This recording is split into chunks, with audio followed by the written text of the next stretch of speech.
really, truly welcome. Thank you for joining us today. Our focus is to talk about the enormous impact that implementations can have on any project and how vendors can invest to become those market leaders in their space. So I'm Adam Gale, the CEO of KLAS Research, and I'm thrilled today to introduce today's hosts, Ryan Oliver and Jeremy Goff. As part of our Landmark Insight team here at KLAS, Ryan and Jeremy are at the forefront of bringing transparency and accountability to those really tough implementations. So for more than 25 years, you know that KLAS has been researching healthcare IT and services, and we've seen our fair share of issues, both for vendors and for their healthcare clients. For example, one of those issues that we ran into was the dissatisfaction among clinicians with their EHR systems. So to help address this, KLAS created the Arch Collaborative, an initiative aimed at measuring, benchmarking, and then ultimately improving that clinician experience. I personally have done hundreds and likely thousands of interviews over those 25 years. And I think we all know this, that a key driver of success of the long-term project is that implementation. What has been surprising to me is the long-term impact that these challenging implementations can have, which is much more significant than I ever would have expected. So about 49% of implementations are not meeting customers' needs. Huge percent. Then even worse than that, a year later, 75% of those who come respond are still in a frustrated state. So you can just see that impact lasts and lasts and lasts, which is why we're committed to helping improve the quality of implementations through this Landmark Insights initiative. So in the webinar today, Ryan and Jeremy will be discussing how KLAS is working with vendors and their healthcare provider customers to improve their implementations. We'll also discuss insights on why implementing technology well is so important to success. So in this webinar, we also hope to have Matt Stensland, hoping to be able to make sure his audio is able to connect in today, who will share his experience leading a successful implementation at Carson Tahoe Health. So sit back, relax, and join us as we explore what the Landmark Insights team offers you, your peers, and the healthcare industry. Great, thanks Adam, appreciate that introduction. I'm Jeremy Goff, I'm part of the Landmark Insight team here at KLAS, and looking forward to this discussion here in the next 45 minutes or so. First of all, just want to thank everybody for taking time out of your busy schedules. We apologize for some technical difficulties here at the beginning, but we hope we can roll from here. Let me just kind of orient everybody around, what to expect for the next 45 minutes. So to start with, I'm going to present a little bit about what Landmark Insight is from a KLAS perspective. This is, I know, new for a lot of people. A lot of folks on today probably have never heard of this service that KLAS provides, and more importantly, why we're doing it. Then we're going to get into really the case study, which really should be the fun part of this webinar. And as Adam mentioned, we're joined today by Carson Tahoe, in particular Matt Stensland from Carson Tahoe, as well as my colleague Ryan Oliver, who have both been involved in the work that we're doing over there in Nevada. So I'm really excited for that. I will tell everybody that we do look forward to your questions. Don't hold back. The chat function there, please put those questions into the chat. We are going to reserve time near the end to take as many of those questions as we can get. With that said, I am going to share my screen really quick because there are a few slides I want to share. You're going to see actually a picture of us really quick, and then I'm going to go full screen and just jump in. Now, Adam mentioned a few of these things already, so I'm not going to spend a lot of time on these stats, but I will kind of say this. KLAS, we're in an interesting position where we're able to meet with a lot of different vendors, health IT vendors. Many folks on this phone have been out to our offices in Utah, or we've been out, to your offices to help you understand what we're learning from your customers. And most of this data, though, that we talk about is post-go live. And a lot of the perspective that we give in some ways is retroactive in nature, meaning we're telling you what we heard from your clients that are already live.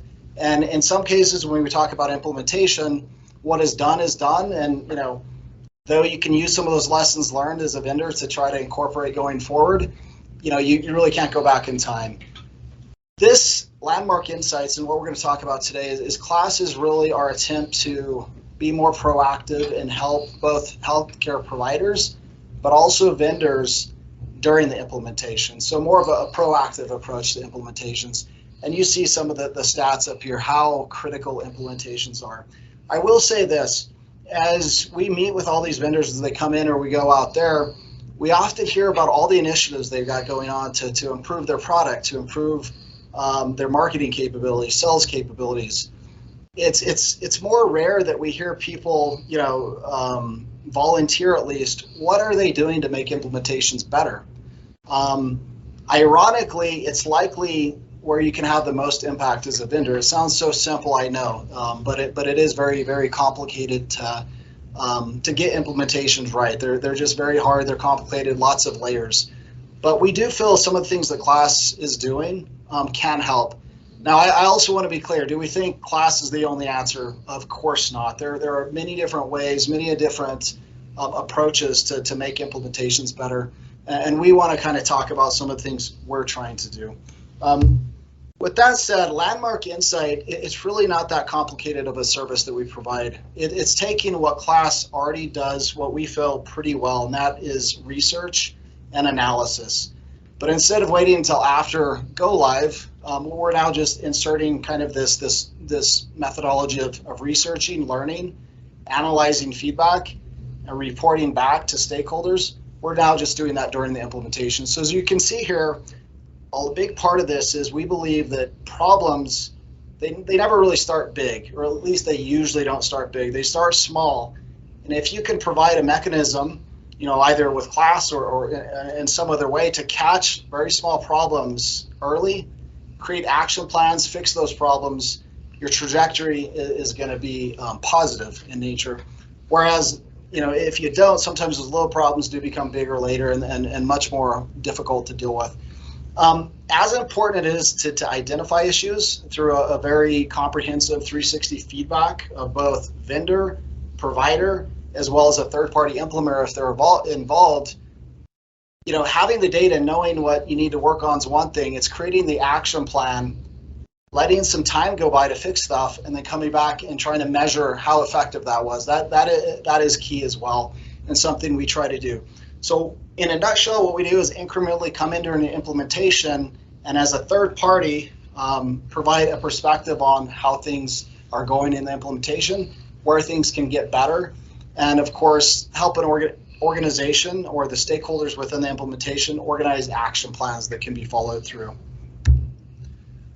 Again, just a quick review of kind of what you could expect if KLAS came in and helped your organization, or if you're a vendor, an implementation that you're involved in. Again, coming in, so doing a series of interviews with key stakeholders involved in the implementation, creating that kind of that baseline. What is the current status of the implementation? Creating the action plan. Okay, out of the findings, what are the areas that people are doing well? Let's make sure we congratulate things that are going well. Make sure people know those so that they can keep doing those. But in addition, where is their misalignment? Where are the stakeholders misaligned? And let's have a healthy conversation about why that is and what has to happen to correct that. So with that said, I'm really pleased to jump into what I said would be hopefully the fun part of this, and that is inviting my colleagues Ryan and then also our guest Matt to really talk about what this looks like in action. So not just on PowerPoint or what Jeremy says, but when this happens in real time at an implementation, what can possibly be the positive impacts of something like that. So with that said, I'm going to turn the time over to my colleague Ryan to get us started. Thanks, Jeremy. And it's my pleasure to start with introducing Matt Stensland.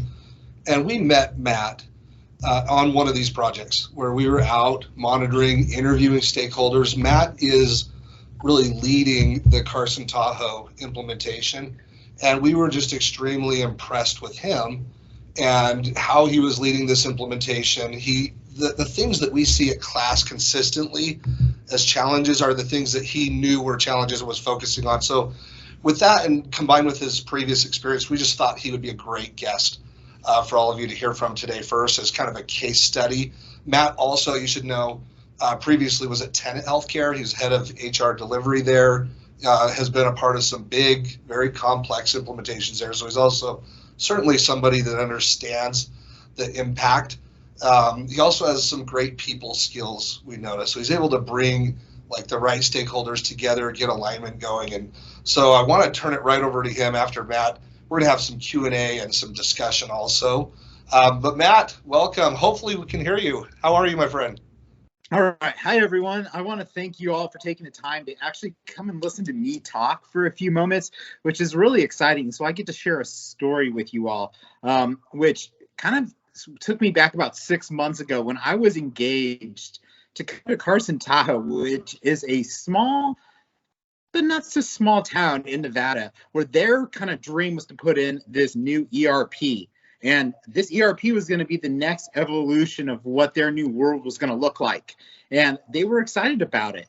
But one of the things that they kind of got wrapped up into was the sales process. They bought this great machine that they're ready to implement. Yet getting to that kind of idea of implementing it was a little bit more daunting than I think what anybody really expected, which created an experience for everyone at Carson Tahoe as, oh, Mo, like, what are we going to do now? How are we going to actually make this work? And so for about 6 months, the team really, I think, kind of got scattered around how are we actually going to implement this, knowing that we had about 12 months to implement it.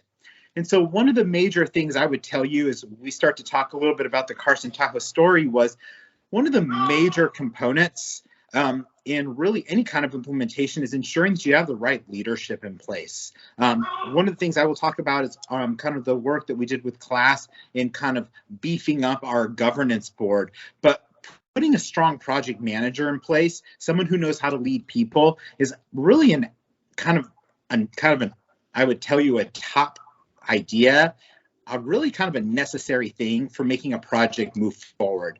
Many times I think organizations, vendors recommend someone who's very good technically, understands how to put the system together. But when we're talking about implementing these big ERPs, you're really, really focused on moving people and getting people together and coordinating efforts and thoughts and minds. And that takes a people leader. More so probably than a technical leader. And I think that's what Carson Tahoe realized when 6 months in, and I apologize, you're hearing Mr. Chompers, the 3-pound Pomeranian, wondering why I'm presenting, barking in the background. But I would tell you that was one of the things that I think Carson Tahoe really realized was we needed to change leadership just to see how can we move this needle forward, because that group was stuck. Luckily, I have a perspective, and I think many of you all, if you're implementing projects, is the perspective is you want the implementation to go as good, if not better, than your go live. I always like to tell people, I want the go live to be the non-event, and I want people to be excited about the product afterwards.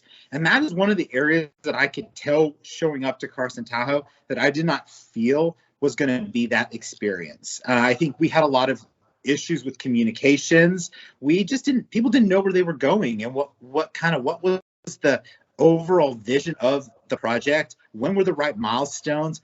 I mean, what was the expectation of the group? And I think our partner vendor, Infor, did their best to try to explain it, but we were all coming from a different place. And so not everyone kind of sort of understood that. And so as we started to earmark that process and we started to continue still building technically, I got the opportunity to join or basically invite the KLAS organization to come in, which was sort of the reason why we're here to talk about it is I was told these guys are going to come in and interview your team. So select a few individuals to come in and kind of give some feedback so they could kind of help maybe with an action plan, really see if they can help do some what I call quality control of the project, which for me, I was like, I'm a new leader having to come in and change and transform this project. Heck yes, let's get these people in here, but I'm not going to give you 3 or 4 people. I need to give you my full project team because I need to leverage you all to tell me what's going on behind the scenes because I can't talk to every single person. And we need to figure out how are we going to take the trajectory of what's going on and right size the ship. And so the story really with Carson Tahoe was, let's get the KLAS individuals in, let's actually do these interviews and let's hear what our customers or what my customers had to say. And I think what we learned was pretty telling. I think we learned a lot about how important a governance structure was and how important visibility of the executives was in our project, because you see a confident executive showing up to a governance board meeting, that kind of maybe changed the tune a little bit. The support was there. A second item that we saw was we needed to increase communications between both the partner vendor, which for us was Infor, and this other complex side of the project, which was hired consultants and along with project team members. And so by doing those types of things, the interview results really said we need to build a blended team, a stronger infrastructure in place so that we're continuing to communicate both work streams, but also governance and leadership down, and then really try to facilitate as much communication from the support areas that we had to kind of put in place. And then I would tell you the third really important thing that came out of the kind of that initial class findings, and Ryan would keep me honest here, is we really didn't have much of a change management plan, AKA we just didn't. And it was sort of like, hey, we've got to get to the technical build, but we forgot about we need to communicate to people. And I think our users noticed it. We needed to jump into action and actually put one in place with this idea that you shouldn't start any kind of implementation unless you first have thought about how are you going to communicate to your end users, starting with leadership all the way down to the population, because that's going to be that catalyst for change that's going to be able to make and drive a difference. And I think we saw that in this Carson Tahoe story, because 6 months in, we were barely starting to build. Whereas I would tell you today, we're about maybe a year into the project and we have about 2 months left. And the results of our surveys after 2 visits from our class friends have shown an improvement in our scores, which for me was exciting because, you know what, I don't want to go backwards, I want to go forward.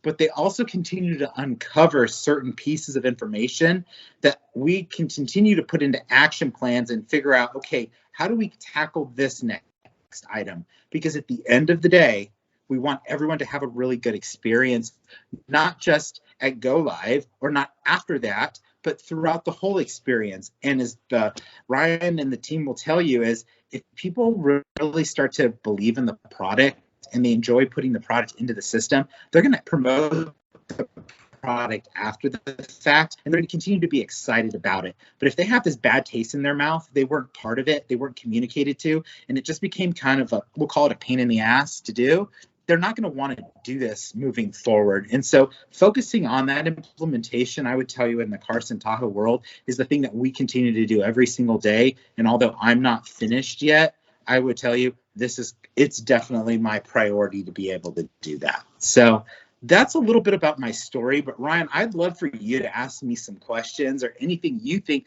would be interesting for the greater audience around what you saw when you came to visit us, because it was kind of an interesting experience. Yeah, I really appreciate that, Matt. And let me add one thing really quick about this implementation transparency and the landmark service from KLAS.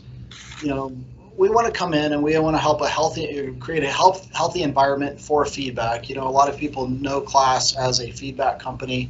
This is just another way to do that. And so typically what we're going to come in and we're going to identify key individuals on the provider team. And Matt said he availed about 15 or so folks from his team. But we're also going to interview members of the technology vendor team that's involved. In this case, there is no third-party implementer. But where there is a third-party implementation firm, they're part of our interview process as well. None of this data is public data. As you might know, KLAS, we'd like to publish reports, and we've got the best-in-class report and all sorts of different things. This engagement isn't about any public reporting. This is about how can we create a healthy feedback loop within the organization from a third party, right? So as we might identify, hey, there's a lack of resources. KLAS, we don't sell resources. So, we're going to go by the data. It's not going to be our opinion. It's not going to be what we think might benefit us. It's going to be what we learn from the interviews. Both quantitatively as well as qualitatively. And just to give you a sense, these are short interviews. We say, we don't want to be another cook in your kitchen. There's lots of cooks in the kitchen. These implementations are very complicated, lots of layers, lots of people. We're not attending committee meetings. We're not on site during the implementation. We're coming in every 3 or 4 months, either virtually, sometimes we do go on site. And these interviews are about 20 or 30 minutes from these individuals. They're anonymous. They get to share exactly how they're feeling about the project. We analyze that feedback, we collect it, and we organize it in a fashion where it can be presented. Here's the kind of the question, though, I have for you, Matt, as well as Ryan. I tell people always, some of what we uncover is not going to be uncovered at all. It's going to be things you've already been hearing in the hallways. It's going to be things people are talking about, the water coolers. But this provides you a more organized format to now gather that feedback and present it back so that then you can make decisions on how to action that feedback. So there's kind of the stuff you already know, and this just organizes it. But there's also things that pop up that become surprises. We often have leaders tell us, wow, I didn't know that was the sentiment, or I didn't know that's what the team was feeling. So my question, Matt, for you and Ryan is, at the Carson Tahoe, we've been in there twice now, doing 2 sets of interviews over the course of about 6 or 8 months. What are some things that were learned that you didn't know that maybe came as surprises during the process? I love that question. And, as we've talked a little bit about it before, I think for me, and this is one thing I would tell you as a lesson learned from us, is the varying understanding of everyone across the project and what they knew about the project, especially that late stage in the game, for me was kind of that aha moment. It took me back because I would have made an assumption that people knew a lot more than they actually did. And so for me, it wasn't that one specific item that everyone was upset about. It was the grand kind of collective view of all those notes that you helped kind of tell that story. And when I looked at that at a holistic view, it was like I have people coming from nothing to people that had done this 2 or 3 times over in their sleep. And how do you blend it all together to keep a kind of a cohesive structure? And that, I think, became one of my major challenges, because how do you build change management when you have that much variability in the way people think and what their expectations are, both on the consumer side and then how the vendor also interprets that same idea, and being able to compare it in the data, which is what Ryan and the team did, is they compared those 2 perspectives. And that was kind of nerve-wracking, because you're like, oh my gosh, how do we close this gap? Yep. And then, it's interesting, Jeremy, also, I'd like to respond to Matt. I thought it was interesting, first to note, in response to this question, how often you referred back to change management. And from the class perspective, I was on this project, but also we look at a lot of projects, as you know. So what's interesting to me is the findings that we reported back to you at Carson Tahoe, which ones are consistent at almost every project we look at. So you remember, change management, we need to focus on. We see that literally every project, Jeremy, we've been on so far. That has been something that needs to improve. Governance, we gave you that feedback. You built a strong structure around both. We saw it from 15 metrics that we measured. Almost everyone was improved 2 months later when we came back. So the implementation just much more on track from improving those 2 things. Communication was the third one. And you had a project plan part that was more pointed at your vendor, right? But it was interesting. Those 3 we see consistently at a lot of implementations. I want to share with the group too, and it's on that topic, data that we're collecting that supports this, right? So we're doing benchmarking studies, and we've gone to 120 health systems and talked to the leaders that are either in the middle of an implementation or just finished. And we just collected the data. We haven't published the research just yet, but we will, and you'll be able to get that. But here's one of the first things that stood out to me. Before, the group that's in the kind of pre-planning or first stage of an implementation rated change management as their most confident. It was a perfect score. They all felt very confident that their change management plan is perfect. Then when you look at the group, and we broke the implementation into like 5 or 6 segments, and we have groups for each one. We look at the group that just went live. it was literally the lowest scoring. Change management was the lowest scoring. So in other words, retroactively, beforehand, people think we've got it taken care of. At the end of an implementation, they realize that was their biggest problem and their biggest weakness, which tells you a couple of things. It's hard to get all the people and process and the transformation happening. These principles, by the way, apply not just your ERP, but EMR, imaging, anything, or any technology you're implementing. But also, we're looking at during that implementation, even when you think it's on track, you don't know until you see the data. You don't know until you really see and interview enough people to find out, hey, is this on track? Is everybody aligned on this? Is the change management happening everywhere that it should? And I think that was an interesting perspective. Matt talked about so many people things, and we saw that more than anything, more than the technology issues, were the people, governance, change management type of issues. Yeah. Jeremy? One thing I want to dive into, I mentioned it earlier, and Matt, you inferred this as well in your comments. Data feedback, it's all great if you do something with it, right? And as we were thinking and kind of beta testing this new service out for a while, we came to the conclusion that, yeah, we can go get feedback, we can organize it, we can analyze it, we can present it, but if there is no action plan that comes of it, chances are we'll come back 3 or 4 months and we're going to probably learn the same things. Nothing will be done. So we were intent from the beginning at facilitating action plans. When I say facilitating, KLAS, we don't create the action plans for people. We present the data and we help facilitate a discussion between the provider, vendor, and if there's a third-party implementer around, okay, here's what the data says. The data doesn't lie. What does everybody think should be done?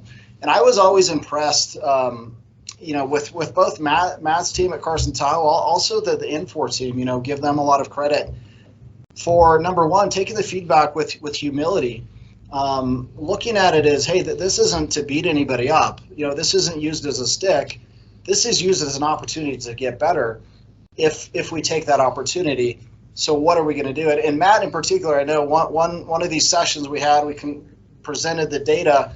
This was on a weekend. He sent us over a slide, I think it was on a Saturday or Sunday, Matt, of 10 different action items that your team was going to do to fix things that came up in the data. Infor did the same thing. My question, I guess, for you, Matt, and then Ryan, if you want to comment, is what was that process like? Was that difficult? Getting in the same room with your vendor, sometimes you see eye to eye, sometimes you don't, but collectively coming to an agreement around what can we do together and what are our individual parts as stakeholders to solve these problems. Walk us through kind of your state of mind during that process, please. Now, so I would tell you, the first thing I would tell any vendor, any world is when you have feedback and you're getting feedback, you don't have 5 weeks to turn around an action plan. You have like days. And that's what we did at Carson Tahoe. It was, okay, this is what our customers are saying. Let's actually figure out what do we need to do to kind of cut the bullshit. I'll be very honest. And what's going to be the next piece to move us forward. Now, I would tell you that's sort of, I think, was resonated also on the Infor side, because Infor and I, when we first started, it was 2 different organizations trying to run this project.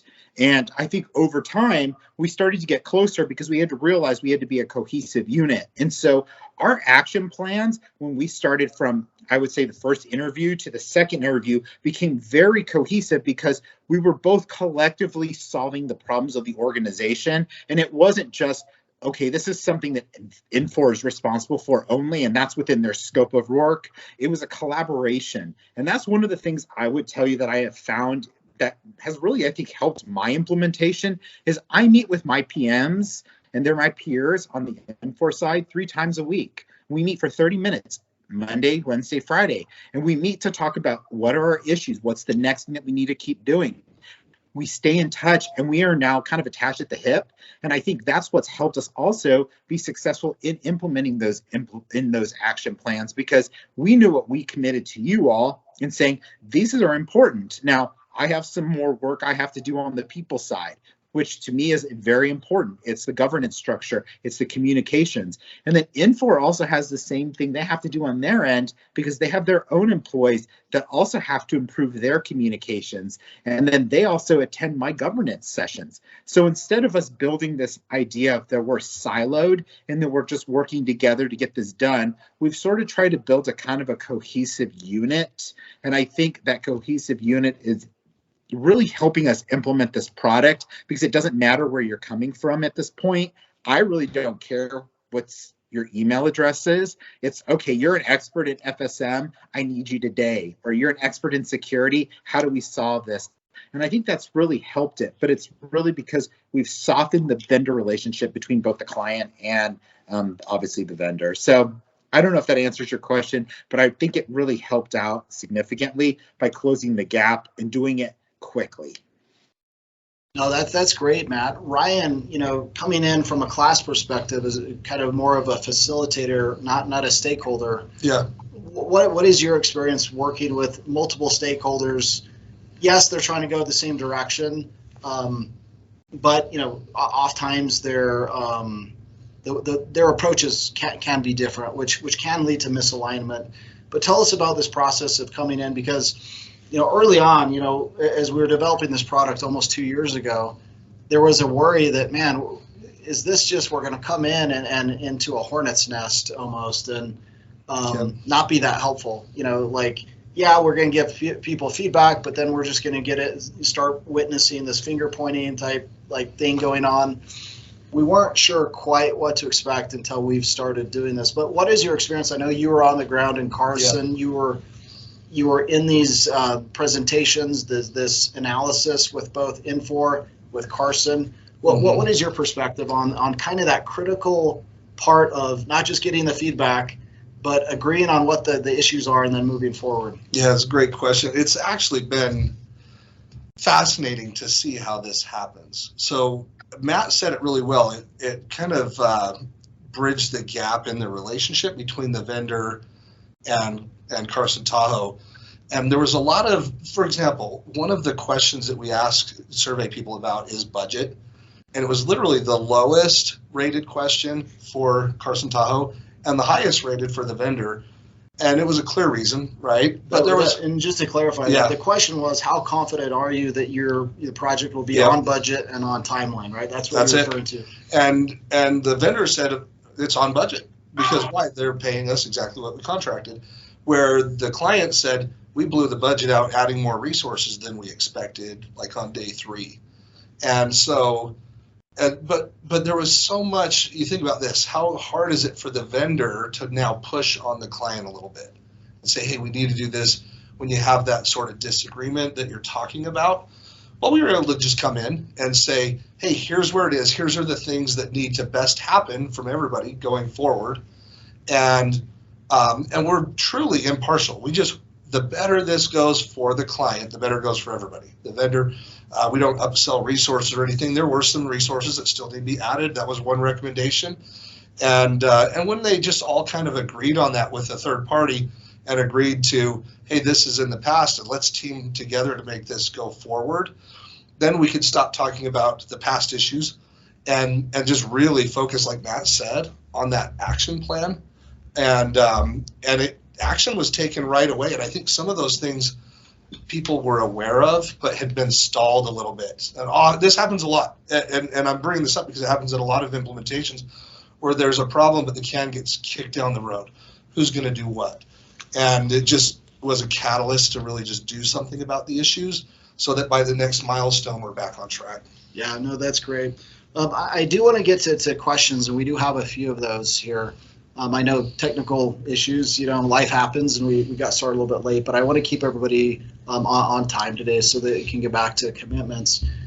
Before we jump into some of the questions in the chat, though, Matt, any kind of last thoughts, at least on this section? There may be some questions for you, but any last thoughts you might want people to think about as they're approaching these complex implementations from your own learnings? No, absolutely. And I don't know if you want to put up my slide. You don't have to if you don't. I would love to leave this group with 3 things. And this is coming from an HR leader that was put in a project management role and is working really hard to continue to move forward. So there's 3 lessons from the Carson Tahoe story. You heard a lot about how KLAS can help you. You've heard a lot about what's going on. What I would tell you is these implementations are not about clicking the technical boxes and building the system.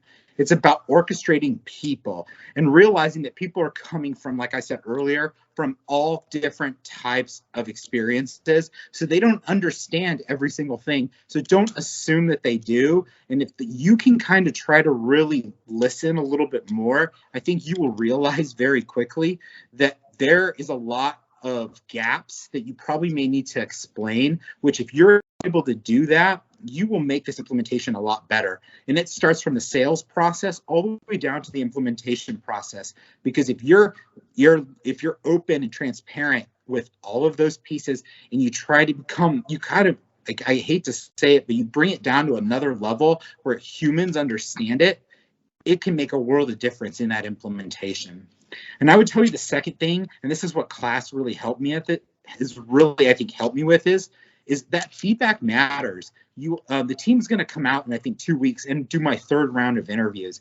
I need that feedback because I need to know what I need to do to make sure we're ready to go live. I don't have time to go and sit down and interview with folks, and I need a 3rd party to help me with that piece. And when people feel comfortable going and actually seeing that we're actually making change, that becomes that catalyst. And I think you mentioned that word catalyst. Is these interviews and that feedback can be the catalyst that makes a difference to actually maybe shrink the time in which a project goes live, or potentially it's the catalyst to actually make a difference. Like for me in my world is my governance structure changed and my executive team members were now able to make it every single week. And I felt like that made a difference in the decision making that we had moving forward. And then finally, the 3rd thing that I would tell you is I didn't get a chance to be there day 1, but communications and change management, that has to be like the #1 most important thing that you do on this project. Because if you all can keep everyone around a common mission and they know what's going on, everything else will fall into place. And it's all about communicating. So if you were to do anything different in any implementation, and I've done a lot of implementations in my world with Tenet and, you know, this new one with Carson Tahoe, is communicate. I guarantee you, when people understand what's going on, they will help you move the needle faster, and they may actually even bring better ideas to the table. But when they don't have a clue what's going on, then you're kind of on a lone island trying to figure out how to fix things. So if I could leave those 3 things with you, that was what I learned so far. And you know what? We're still kind of in that really hot time frame right now. We're working through some of the issues that we had in our last implementation plan and things that are popping up. But, you know, I feel confident that we've really made progress, and I hope that our scores in the next kind of KLAS analysis will actually be better. And I expect some things to pop up that we'll need to continue to resolve even past go live to make this just a better experience for our people. So that's my last and final thing I'd like to say today. Thanks, Matt. Let me just really quickly, I'm sorry for the clunkiness here on the technology, everyone. Since we were having issues in the beginning, we had to kind of revert back and go old school on how we're doing this webinar. But again, really appreciate your time today, Matt, and your perspective. Let me hit some of these questions that we have, because I know there was a few of them in there. I'm just going to try to go in order here. So the first one from Kevin: does the service span all the way back to the selection process where the business case is made? And does it include the implementation plan review? So the reality is this service, the transparency, KLAS can come in at any point during the implementation.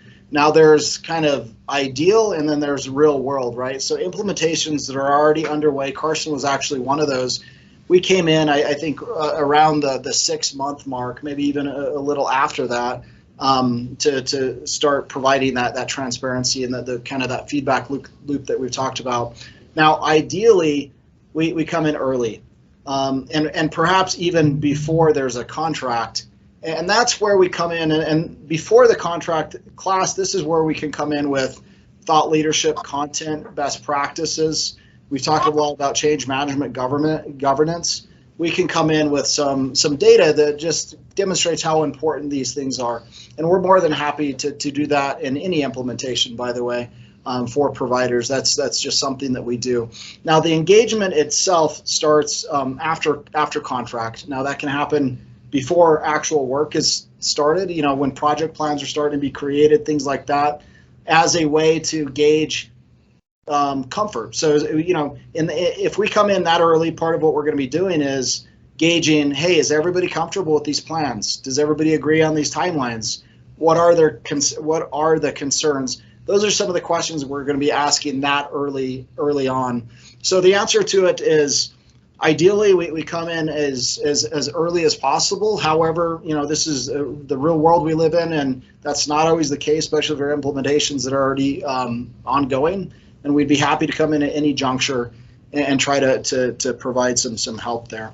Let me go down here to what I see as the next question. While you're looking at that, Jeremy, I would also add, if we come in early, one of the things that our data suggests, I know I saw there were quite a few folks from health systems that were joining the call too, the webinar, but it suggests over-investing in the implementation, and especially things like the change management, the resources. It's classic for organizations to underinvest and underestimate the amount of resources it's going to take, and that includes outside resources, but it also includes like internally backfill, so that key leaders can actually take the time to be a part of the change management process, for example. But those are things that the data is just overwhelming. And I think it's important for leaders to really have a data-driven perspective on the impact it'll have.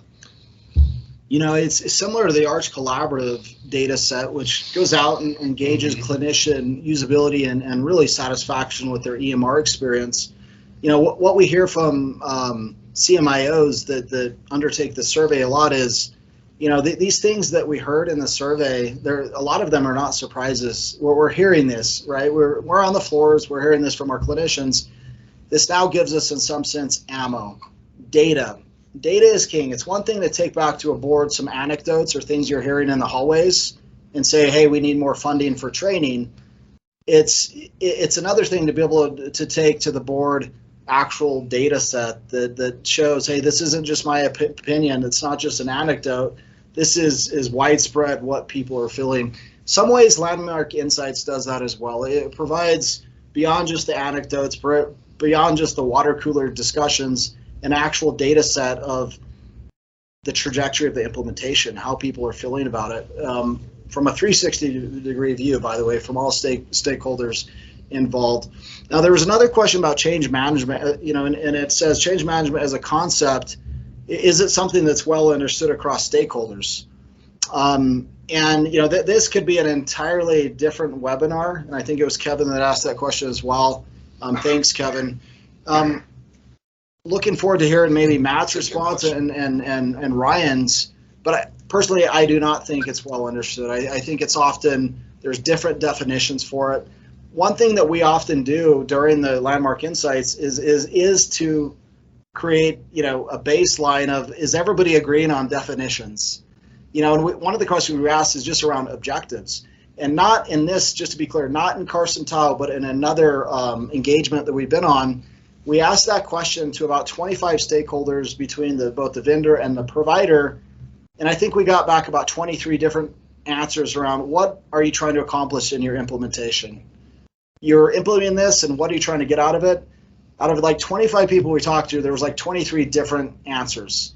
So one thing we're trying to do, and to Kevin, to your question here, is early on create consistency around definitions, because otherwise you can go through an entire implementation and everybody thinking that they met the mark, but they're all disagreeing with each other because their mark was different or their definition was actually different of what they were trying to accomplish. Any comments, Matt or Ryan, on kind of this tricky subject of change management? I would respond the same way you did, so I'd love to hear Matt respond to this.